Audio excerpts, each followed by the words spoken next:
বিজয়ের প্রথম ধাপ অর্জিত হয়েছে। রাষ্ট্র মেরামতের কাজের এখনো অনেক অনেক বাকি। কিন্তু এই সময়ে অতীতে আমরা যে ভুল করেছি সেটা যেন না করি। মুক্তিযুদ্ধের পরে শহীদদের তালিকা আমরা 50 বছরেও করতে পারিনি। আহতদের তালিকা সে তো আরো অনেক দূরের কথা। কিন্তু এই সময় সেটা অসম্ভব নয়।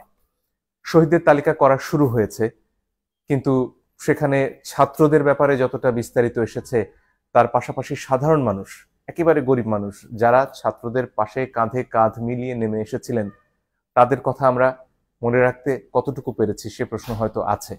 কিন্তু দেরি হয়ে যায়নি এখনো। আমাদের খুব দ্রুত প্রয়োজন যারা শহীদ হয়েছেন, এমন অনেক মানুষ আছেন যাদের সাথে হয়তো ছাত্রদের সরাসরি যোগাযোগ নেই, একেবারে আলাদাভাবে স্রেফ ছাত্রদের মৃত্যু দেখে অনুপ্রাণিত হয়ে তারা লড়াই করতে নেমে এসেছেন মাঠে। এদের কথা মনে রাখতে হবে, এদের কথা ভুলে গেলে চলবে না। এদের মধ্যে রিকশাওয়ালা রয়েছেন, সাধারণ শ্রমিক রয়েছেন, যারা ভ্যানে সবজি বিক্রি করতেন তারা রয়েছেন। এরা বস্তিতে থাকেন, এদের সবার কাছে ইন্টারনেট বলা মোবাইল ফোন, স্মার্টফোন নেই। এদের মধ্যে যারা শহীদ হয়েছেন তাদের তালিকা যত দ্রুত সম্ভব এলাকা ভিত্তিক করা প্রয়োজন। আরো একটা কাজ খুবই প্রয়োজন এই মুহূর্তে, সেটা হচ্ছে যারা আহত হয়েছেন এবং যাদের চিকিৎসা প্রয়োজন। এমন অনেকে রয়েছেন যাদের চিকিৎসা করার মতন সামর্থ্য রয়েছে, তারা হাসপাতালে যেতে পারছেন, এদের মধ্যে ছাত্ররা রয়েছেন। কিন্তু এর বাইরে যারা সাধারণ মানুষ, যারা বস্তিতে থাকেন, তারা হয়তো তার ঘরে আহত হয়ে অসুস্থ অবস্থায় পড়ে রয়েছেন, তার খবর আমরা এখনো জানতে পারছি না। আমি আহ্বান জানাচ্ছি যারা ছাত্ররা এই আন্দোলনের নেতৃত্ব দিয়েছেন, যারা অত্যন্ত চমৎকারভাবে এখনো অনেক জায়গাতে ট্রাফিক সামলাচ্ছেন, ঢাকা আজকে একটা সুশৃঙ্খল শহর, তাদেরকে আহ্বান জানাবো, আপনাদের আরো কাজ রয়ে গেছে। এই আহতদের খুঁজে বের করতে হবে, তাদের পাশে দাঁড়াতে হবে। তবে এই কাজ শুধু আমাদের ছাত্রছাত্রীদের নয়, এই কাজ এলাকার সবার। আপনার এলাকায় বস্তিগুলোতে গিয়ে দেখতে হবে সেখানে কারা আহত রয়েছেন, তাদের কি সাহায্যের প্রয়োজন। সাহায্য আপনারা একা করতে পারবেন না, তার জন্য সবাইকে এগিয়ে আসতে হবে এবং অনেক জায়গা থেকে, দেশ বিদেশ থেকে মানুষরা সাহায্যের জন্য, অর্থ সাহায্য করতে এগিয়ে আসতে চাইছেন। কিন্তু তারা কিভাবে এই টাকা পৌঁছবেন, তার জন্য যেমন একটা কেন্দ্রীয় ব্যবস্থা প্রয়োজন, স্থানীয় ব্যবস্থাও করা যেতে পারে। প্রথম কথা, একটা গুগল ডক করা যেতে পারে যেখানে এই তথ্যগুলো দেয়া হবে যে তিনি কে, কোথায় থাকেন, তার যোগাযোগের ঠিকানা বা মোবাইল ফাইন্যান্সিয়াল সার্ভিস, এটা বিকাশ হোক, ডাচ বাংলা ব্যাংকের হোক, সেগুলোর নম্বর দেয়া যেতে পারে। সেখানে সরাসরি তিনি সাহায্য পেতে পারেন। এখানে একটা প্রশ্ন আসে যে তাহলে যার নাম 1 নম্বরে আছে তার কাছে হয়তো সব সাহায্য পৌঁছে যাবে।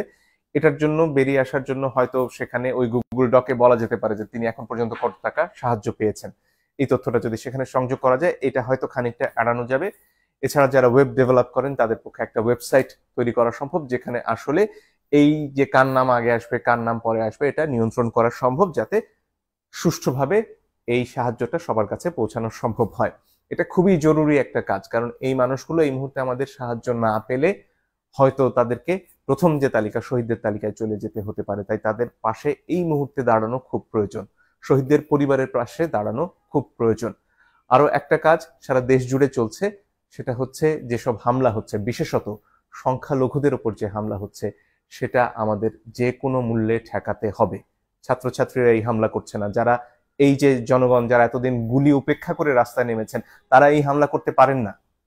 যারা করছেন তারা এই আন্দোলনের কেউ নন, তাদেরকে প্রতিহত করতে হবে, সবাইকে এগিয়ে আসতে হবে এই আন্দোলনে।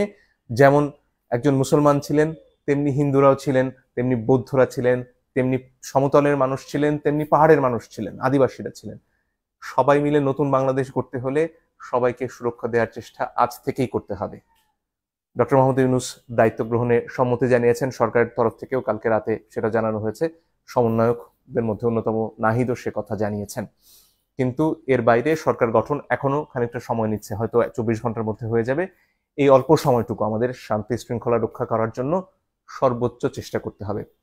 আমাদের বন্ধুরা যারা অনেক ক্ষেত্রে নানান সামাজিক চাপে কেউ চোর হয়েছেন, কেউ ডাকাত হয়েছেন, তারাও আমাদের ভাই। নজরুল তাদের নিয়ে বহু আগে কবিতা লিখে গেছেন, হয়তো আমরা ভুলে গেছি, চোর ডাকাত নামে পড়ে নিতে পারেন। এই ক্রান্তি লগ্নে আপনারাও এগিয়ে আসুন না, আপনাদের সমস্যার কথা আমরা বোঝার চেষ্টা করব।